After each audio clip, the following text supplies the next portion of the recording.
for our piece of halacha.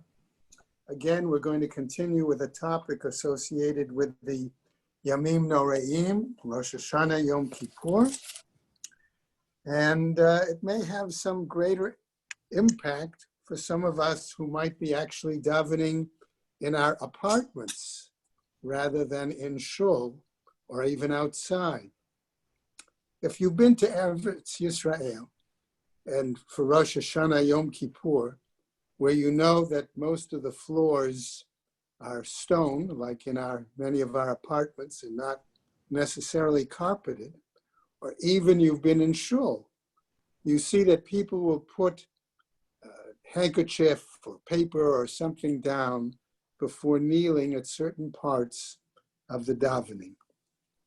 And so the question that's raised tonight is the following. When, how, and why do we put something on the floor when performing the special korim, the special bowing, on Rosh Hashanah and Yom Kippur?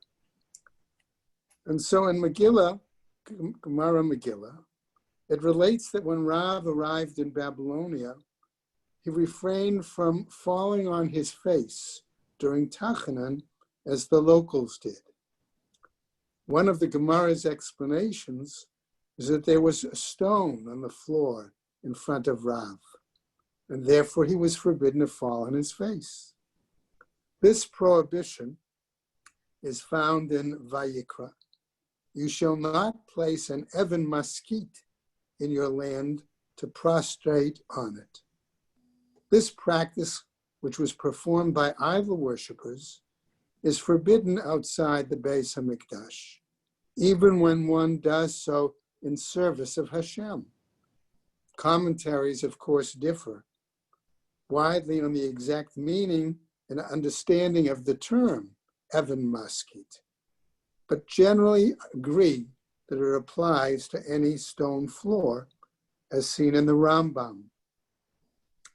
The Gemara explains that Rav alone had a problem because he was the only one in shul to prostrate his entire body during the Tachanan.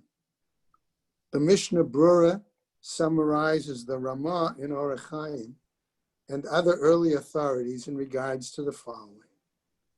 The Torah's prohibition applies only when one is fully prostrate, pishut yadayim v'raglayim, spreading out of the hands and the legs on a stone floor. The rabbis, however, understood this to be the following. How could it be avoided, they ask?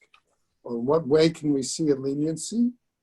One is to lean on the side when bowing, and this explains the origin of the practice of leaning on our arm during Tachanan.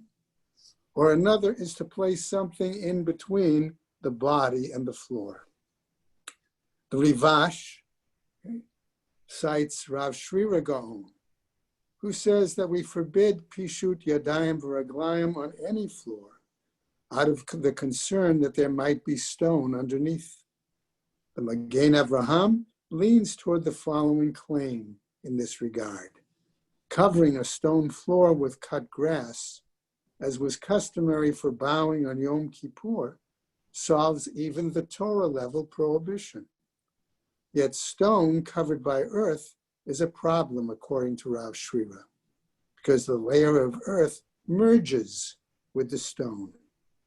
Thus, there may not be a halachic separation, and thus, pishut yadayim v'raglayim would be biblically forbidden, in contrast to loose grass as a separate layer.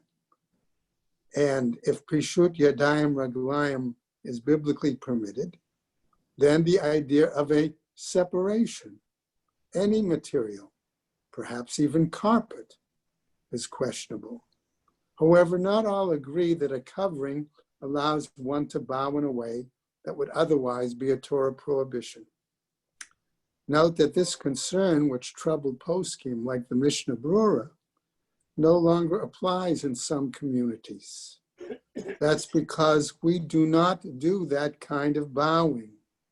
pishut yadayim v'reglayim, even on Yom Kippur.